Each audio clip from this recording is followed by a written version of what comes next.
My name is Emma, and my life has been full of ups and downs. I lost my parents early, which left a deep wound in my soul. But I was lucky. An elderly couple next door, the Johnsons, took me under their wing. They treated me like their own granddaughter, not as an object of charity. We weren't rich in money, but we were rich in love, and that was the main thing. When I turned 18 and started thinking about college, the Johnsons died in a car accident. I was alone again. They left me some money for school and their old house in the suburbs. It was a cozy place, full of memories, but too many ghosts of the past. So I sold it and bought a small apartment in the city near the college where I enrolled to study financial management. It was great to have a plan and move forward. The studies were challenging but interesting, and I threw myself into learning about numbers and markets. After college, I got a decent job. The days were filled with work, and overall everything was fine. But the evenings? That was a different story. The city seemed lonelier than such a crowded metropolis should be. That's when I met Mike at a friend's party. He was loud, fun, and not afraid to show it. His energy was contagious, and we hit it off right away when he accidentally bumped into me, spilling my drink. "Hey, watch it!" I exclaimed, more from surprise than anger. "Oh, sorry. Let me make it up to you. What were you drinking?" Mike grinned widely, not embarrassed at all. "Just beer," I replied, trying not to smile back too easily. "2 beers, coming right up," he shouted, heading towards the makeshift bar. That was Mike. Simple, straightforward, no fuss. We talked all night about everything under the sun.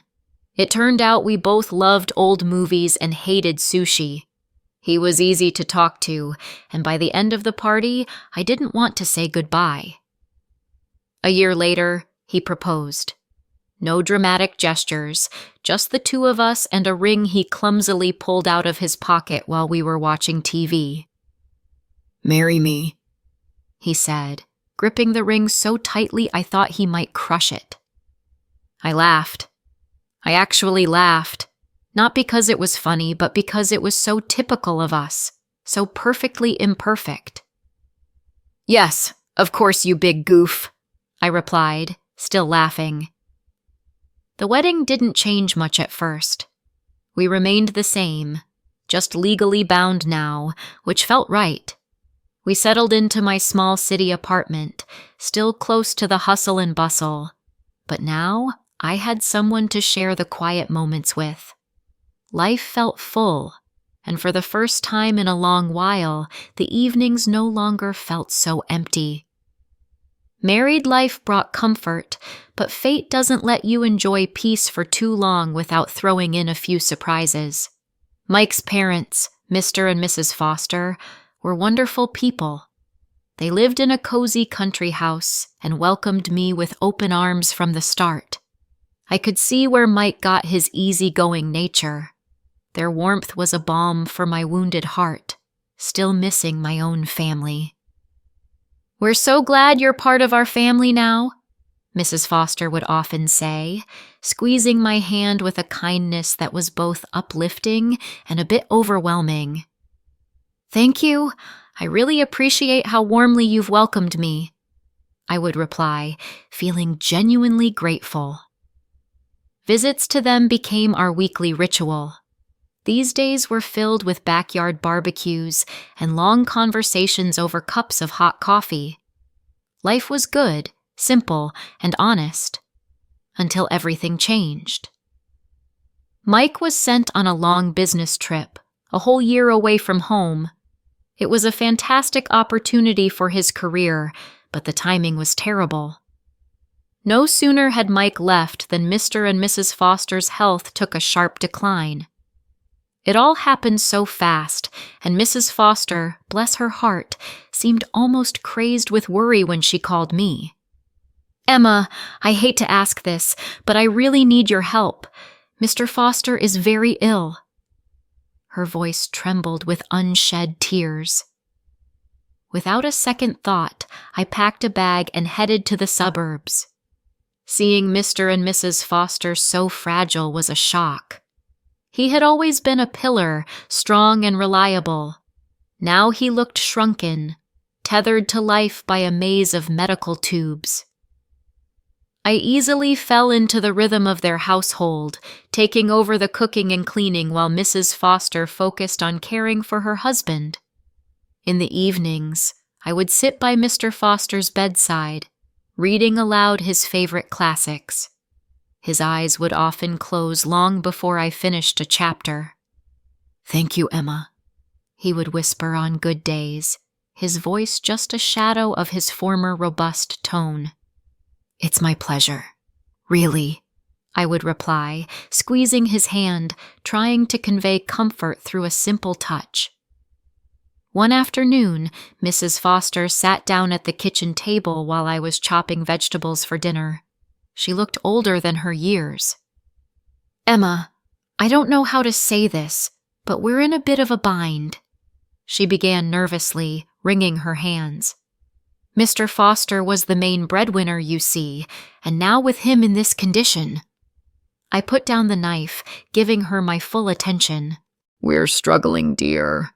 I hate to even ask this, but could you consider renting out your apartment? It might help us get through this tough time." She lowered her eyes, clearly embarrassed. I didn't even hesitate. "Of course, Mrs. Foster. I'll get right on it," I said firmly, trying to ease her burden. The apartment quickly found a tenant, and each month I dutifully transferred the rental income to Mrs. Foster, along with money for groceries and the mounting bills. It wasn't easy. The commute to my job in the city became a nightmare, but family sticks together, right? That's what I kept telling myself even on the hardest days. "You're a godsend, Emma," Mrs. Foster would often say, her relief palpable each time I handed her the money. "It's what family does," I'd respond, though some nights, as I lay in the guest room listening to the distant sounds of sirens from the city, I couldn't help but feel the weight of the world on my shoulders. Mike's calls were my only respite, his voice a tether to another life. "How's it going, Emma? Are you holding up okay?" His concern was always evident even through the static of long-distance calls. "We're managing. Don't worry about us." I'd force cheerfulness into my voice, not wanting to add to his stress. Life in the Foster household took a drastic turn when Laura, Mrs. Foster's daughter from her first marriage, showed up unexpectedly. The atmosphere shifted immediately. She had that kind of presence, like a cold draft sneaking under the door. I had never really known Laura well, but I'd heard enough from Mike and even glimpsed her frosty relationship with Mr. and Mrs. Foster during brief, tense visits. My days were already stretched thin, juggling long commutes to work and caring for Mr. Foster, who was now bedridden and fading fast. However, Laura's arrival added a whole new level of tension. It was clear she was here to stay, making herself at home as if she owned the place. One evening, after a particularly grueling day, Mr. Foster beckoned me to his side with a weak gesture. His voice was a hoarse whisper. "Emma, you need to be careful of Laura. She's a very bad person." The gravity in his tone pulled a knot tight in my stomach. "I understand, Mr. Foster. I'll be careful," I promised, though I wasn't exactly sure what I was promising against. True to Mr. Foster's warning, Laura wasted no time establishing her new regime. The first sign was when I found her in the kitchen one morning, her presence like a storm cloud over the breakfast nook.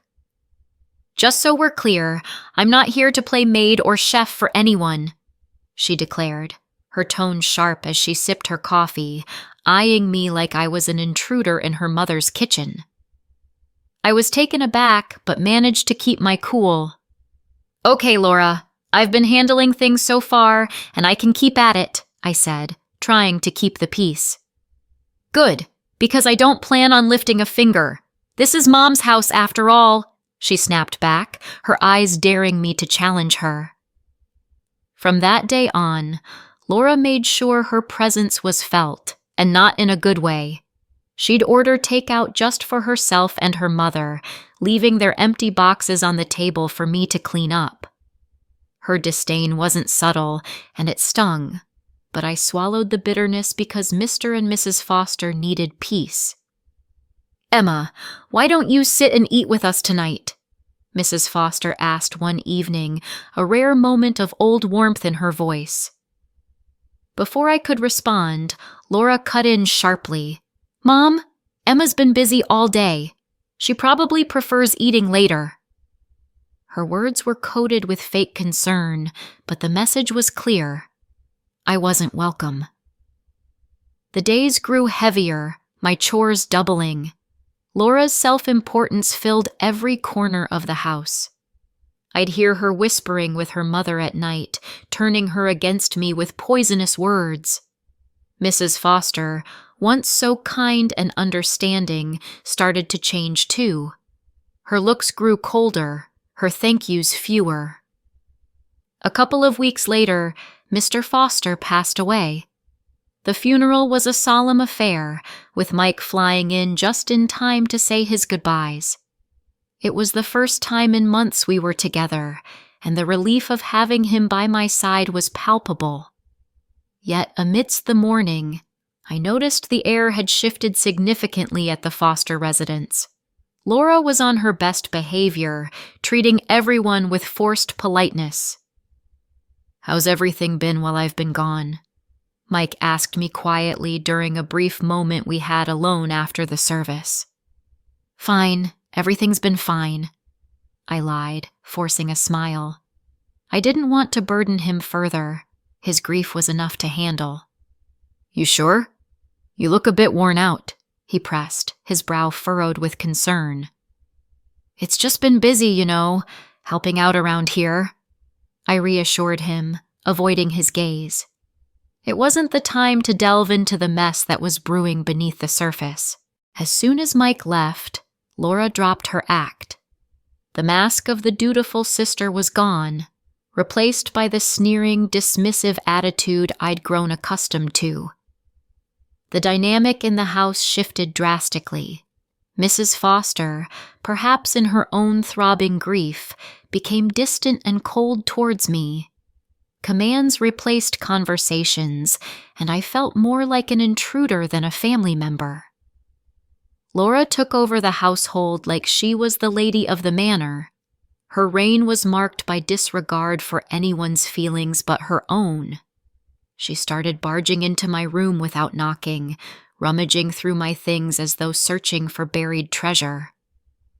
One afternoon, I was out in the garden trying to find some peace when I stumbled upon a box lying among the shrubs. Curiosity piqued, I opened it only to find my watches, jewelry, and even some underwear. My heart sank. Nearby, draped carelessly over a bush, were several of my dresses. Fury bubbled up inside me as I gathered my belongings. Clutching the box, I stormed inside, finding Laura in the living room, lounging like she owned the place. "What the hell, Laura?" I demanded, my voice shaking with rage. "You can't just throw my stuff out!" Laura laughed, a cold, harsh sound that echoed mockingly around the room. "Live here? Please, you're just a guest, and not a welcome one. You should be out in the garden, or better yet, on the street. You're nothing but a shameless beggar anyway." Her words stung like salt in a wound. I couldn't believe the venom in her voice. Trembling, I turned to Mrs. Foster, who had just entered the room. "Mrs. Foster, please tell her she can't treat me like this. This is supposed to be my home, too," I pleaded, my voice cracking. Mrs. Foster, once kind and gentle, now looked through me as if I were glass. "This is Laura's house now. She's right, Emma. Maybe it's time you found somewhere else to live." Her words were a blow I hadn't anticipated. I stood there, the box in my hands, my heart breaking in my chest. The home I had come to know, the family I thought I had, crumbled around me in that instant. Despite all this, I stayed because of a promise I had made to Mr. Foster on his deathbed, to look after his wife and not let Laura overpower her. But day by day, Mrs. Foster seemed to be adopting Laura's cruel traits. Her words became sharp, her eyes cold. "You're just sitting around doing nothing, aren't you?" Mrs. Foster snapped one evening as I was cleaning up after dinner, her voice dripping with contempt. "I'm doing my best to keep things in order," I replied, trying to keep my voice even despite the pain her words caused. "Your best? Could have fooled me. Seems like you're just living off the fat of the land," she scoffed, turning her back on me and walking out of the room. Her words stung. I was far from a freeloader. I had rented out my apartment and was transferring almost all of that income to Mrs. Foster, on top of doing most of the housework while Laura did nothing but criticize. Laura, living off her mother's pension, was relentless. "What did my brother ever see in you?" She would taunt me every evening, her voice loud enough to penetrate through the thin walls. I bit my tongue, swallowed my anger and disappointment, and reminded myself of the promise I had made. But the atmosphere was suffocating, the house a minefield of hostility. One evening, coming home early from work, my world turned upside down. I walked in and overheard Laura and Mrs. Foster having a heated discussion in the living room, unaware of my arrival. "We need to make her sell that apartment. You know how much we need the money," Laura was saying, her tone greedy and calculating. "Yes, but how do we convince her? Emma's not stupid. She won't just give it up," Mrs. Foster replied, her voice a mix of frustration and greed. "Leave it to me, Mom. I'll persuade her. Once she signs, we can finally live the way we deserve." Laura's words slithered through the air like a snake. Hearing them plot to strip me of my only financial security was a cold splash of reality. Fear gripped me. I couldn't stay any longer. My heart was pounding as I slipped quietly into my room. They were planning to take everything from me. The decision was made right there. I couldn't stay anymore. Hastily packing the essentials, my hands were shaking. Every second in this house now felt like a countdown to disaster. I didn't say goodbye. They didn't deserve it. Quietly slipping out the back door, I called a taxi to the train station. Sitting on the train heading to Mike's state, doubts swarmed in my head. Would he understand? Would he take their side? The uncertainty was crushing, but the fear of what might happen if I stayed was stronger. I looked out the window, watching the landscape blur, feeling a mix of fear and determination in my chest. When I arrived at Mike's, his reaction was a mix of shock, relief, and a whirlwind of questions. His eyes widened as he opened the door and saw me standing there with a bag in hand, probably looking as exhausted as I felt. "Emma, what are you doing here? Is everything okay?" he asked, stepping aside to let me in. I hesitated, taking in the familiar, cozy sight of his temporary home. "No, Mike. Everything is far from okay," I replied, my voice cracking. He led me to the couch, his face now etched with concern. "Tell me what happened," he urged. I told him everything, from Laura's return, the deteriorating conditions in the house, the financial manipulations, to the final straw, the plot to make me sell my apartment. I hadn't wanted to worry him earlier, didn't want to add stress while he was away for work. Mike's face darkened with each word I spoke. By the time I finished, his fists were clenched, his jaw tight. "Why didn't you tell me about this sooner?" he asked, his voice a mix of anger and concern. "I didn't want to cause more problems. I thought I could handle it," I admitted, feeling foolish now. "Emma, damn it, you shouldn't have had to handle this alone," he exploded, standing up to pace the room. "I can't believe my mom and Laura treated you like this." He stopped and looked at me, his eyes blazing. "I won't let anyone treat my wife like this. No way." He pulled out his phone, and I watched, my heart pounding, as he dialed his mother's number. The phone barely rang twice before she picked up. I couldn't hear her words, but the tension in Mike's shoulders spoke volumes. "Mom, this has to stop. I know everything, and I won't tolerate it. If Laura doesn't leave, and if you don't start treating Emma with respect, you can forget about our help. No more money, nothing." Mike's voice was steel, leaving no room for argument. There was a brief, furious exchange, then silence. Mike's hand tightened around the phone. "Fine. If that's your choice, you've made mine too," he said finally, and hung up. He turned to me, his expression softening. "Looks like it's just us now, baby. That's all we need," he said, coming over to embrace me. I leaned into him, the safety of his arms fortifying me against the whirlwind of emotions. "Just us," I murmured, feeling the truth of his words. We were alone now, but somehow it felt right. Mike and I talked late into the night. We discussed practical things, like my arrangements for remote work and our financial plans without the added burden of supporting his mother and Laura. It felt like we were laying the foundations for a new chapter. "Whatever happens, we're in this together. You and me against the world, right?" Mike said with a determined smile. "Right," I smiled back, feeling more confident with him by my side. The next few days flew by in a whirlwind of activity.